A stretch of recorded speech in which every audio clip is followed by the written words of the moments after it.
West Side Story is directed by Steven Spielberg, and it is a remake of the 1961 classic film.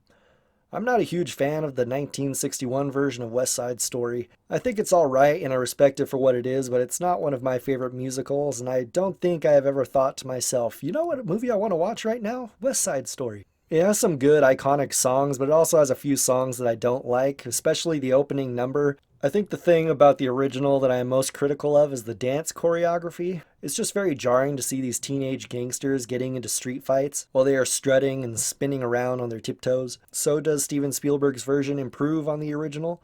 I would say it is better in some ways and not in others. Thankfully, it's not an exact shot for shot remake. Some of the songs are performed in different contexts or in different parts of the movie, and these small changes are welcomed. Here are some things that I liked about the West Side Story remake. First, the choreography is an improvement in my humble, non-dancer opinion. The juxtaposition of guys doing ballet and jazz dance moves in street gangs is a little less jarring in this one, so I'm grateful for that. Second, the cinematography is very well done. Where in the original movie they often just kind of set up a camera on a tripod and then let the film roll while people dance around. In this one they get pretty creative with the camera work. Third, the remake clearly has a larger budget than the original, so they are able to take us to more varied locations and larger set pieces. For example, the very popular "I Like to Be in America."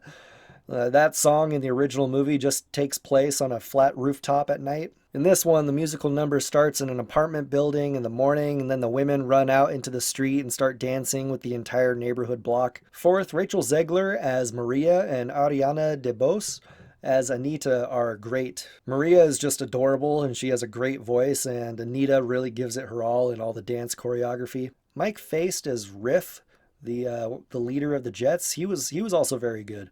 He did a good job displaying the subtle emotions of a guy who's been through a lot of hard times in his life, but who is trying to put on the tough guy facade.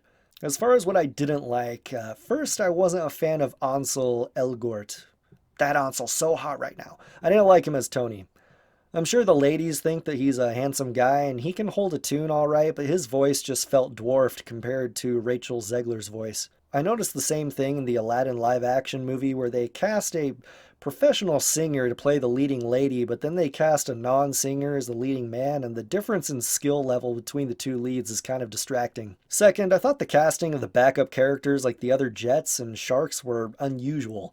For some reason, they decided to get a whole bunch of actors in the Jets gang who all look exactly alike, who are all practically the same height, have the same hairstyle, wear the same clothes, etc. I'm probably being a little hyperbolic because obviously they didn't all look exactly the same, but I can't think of the face of a single one of the Jets because they all looked so similar.